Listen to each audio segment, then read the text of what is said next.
Ashish. Welcome to the Pulse by CXO Connext, and it's really a pleasure to have you here today. Thank you so much, Arpan, for having me on your show today.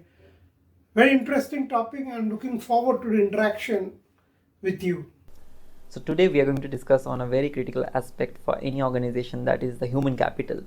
But before we jump into the subject today, I would like you to briefly introduce yourself to our audience. Well, it's been a more than 3-decade journey for me, primarily in the IT services sector. I've also worked in manufacturing, audit, accounts, consulting. So I've seen various industries, various people, various challenges, been through many failures from which I've learned. But Arpan, given the topic for today, which is about human capital, I'd like to share with you my 3 important learnings along the way, which would be very relevant to the topic as well as to our viewers. The first is, as I say, you are the problem, you are the solution. You will have to find solution to your problems. A lot of times we have problems, and by the way, problems will come every day despite your best efforts. And many problems are not because of us, because of the environment, the circumstances, other people. But then you have to find a solution if it is affecting you. That's been my learning. In difficult times, I had to fend for myself. But with time, it has made me a more resilient person. A person is more prepared to face the challenges and find the solutions on my own. That's the first one. The second one is, and I call that, learn to lead yourself first. The rest is easy. Leadership is primarily about leading self, not leading others. If you can lead yourself, you actually show the way, and others will follow you. That's true leadership. Of course, there is something about team leadership, but it all starts on leading self. And the third, now we all know we have to be students for life. But knowledge in itself is absolutely useless unless we can implement that knowledge. Because knowledge in itself will not work. It could be a textbook thing, it could be somebody else's pride. It may not work for you. So you have to implement and see what works for you and make that recipe which makes you effective. These are the 3 key learnings I've had, which has been helping me, still helping me, and that's what I would say today defines me. Interesting. So coming back to human capital, so I would like you to define this term human capital in your perspective, in context with the current technological evolution and the disruption which is actually the entire industry is witnessing right now. I'd like to answer your question in the context of how I view human capital in the current situation. There are a lot of disruptions, a lot of uncertainties. So in current situation, how an organization looks at human capital is, how will they get the best returns on investment? Human capital is an asset. How you can get the best returns by using the asset? That's what they're looking for. It is no longer about loyalty or how many years you spent. It is all about your capabilities. Does your capabilities match what the organization needs, and can you give the best returns? So that's from the organization perspective. Look at it from the asset themselves, which is our employees, people, the human capital. What they're looking at? They're looking at who will be able to harness them well, who can make that asset better, who will polish them and make them more in demand in the market. That's what they are looking at. They are looking at different ways. Is the organization helping them to grow? Is the organization helping them to make money? Money is important. And is the organization helping them to be happy and like what they do? That actually makes that asset very polished and more attractive. That's what employees are looking at. So that's how I look at human capital in the current situation. So I have seen a lot of organizations using the term assets for their employees. So how true that does that stand when it comes to managing those assets effectively? So Arpan, I'd like to answer this question with the analogy of a cricket ball. Now, the ball is being used to get the results for the bowler, correct? You swing the ball, you try your best, and you get the result. That means you get the wickets. I relate that to an organization. We're using the ball, the asset, the human capital, to get the best results. Different strategies, different plans of action, I would say. We are doing all that. And we are doing great in that area as far as organizations are concerned. But there is another side to it, which is the ball itself. How is the wear and tear of the ball? Is it in the right position or the right condition to derive the best?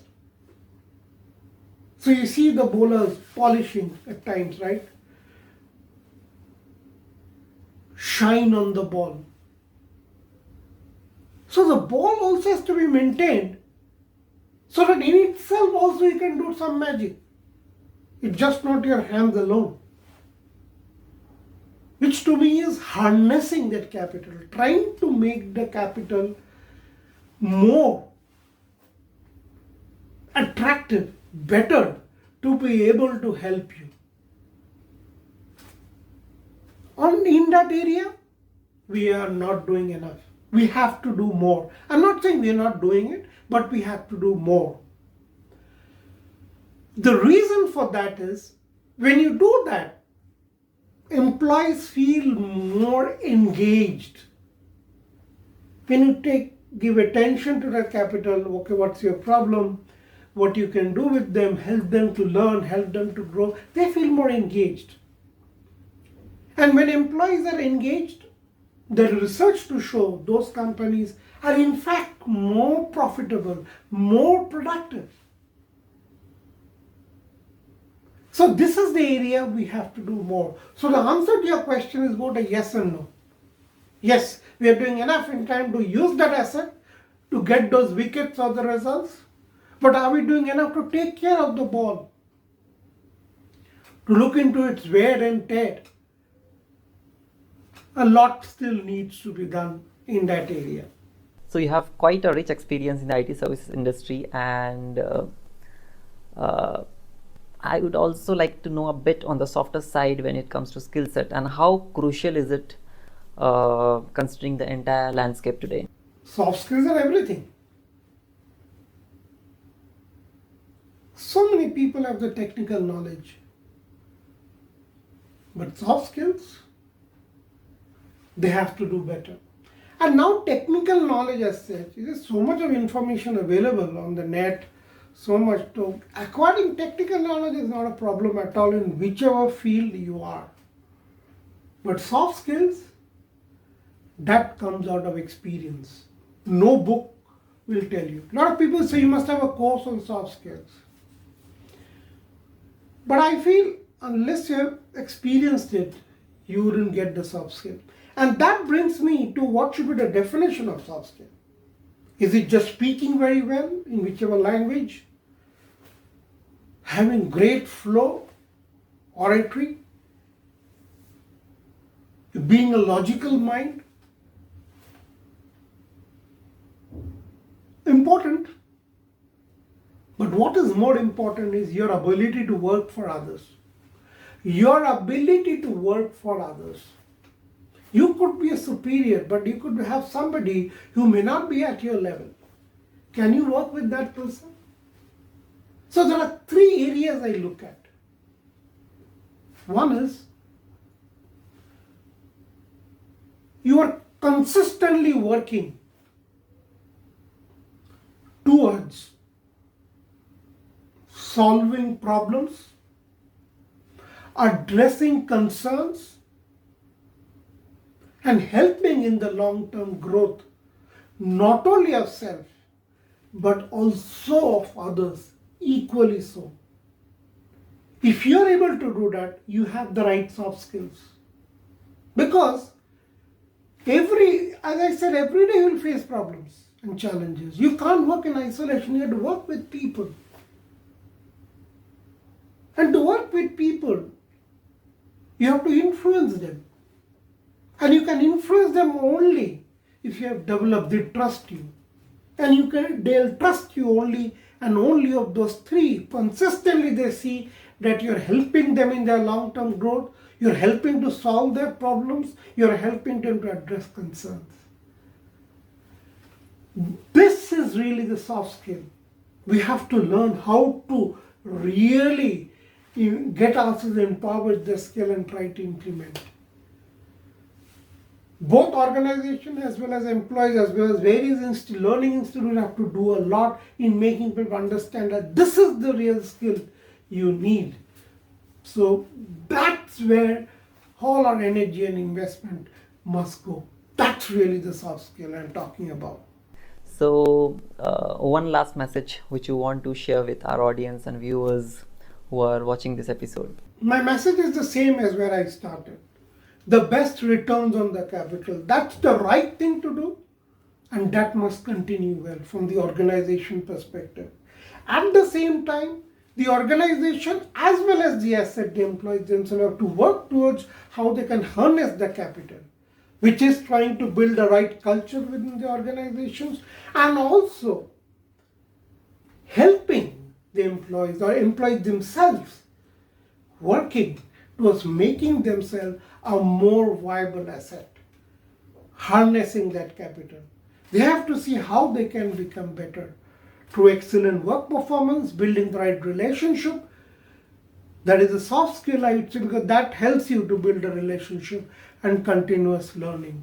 That will help them to really become that viable asset. And organizations also help in that, along with working to maximize the returns on the investment.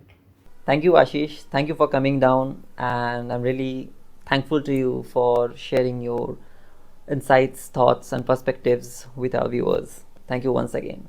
Thank you so much, Arpan. It was a wonderful discussion. I'm looking forward to more interactions with you on other very relevant and important subjects. Always a pleasure talking to you. Thank you again.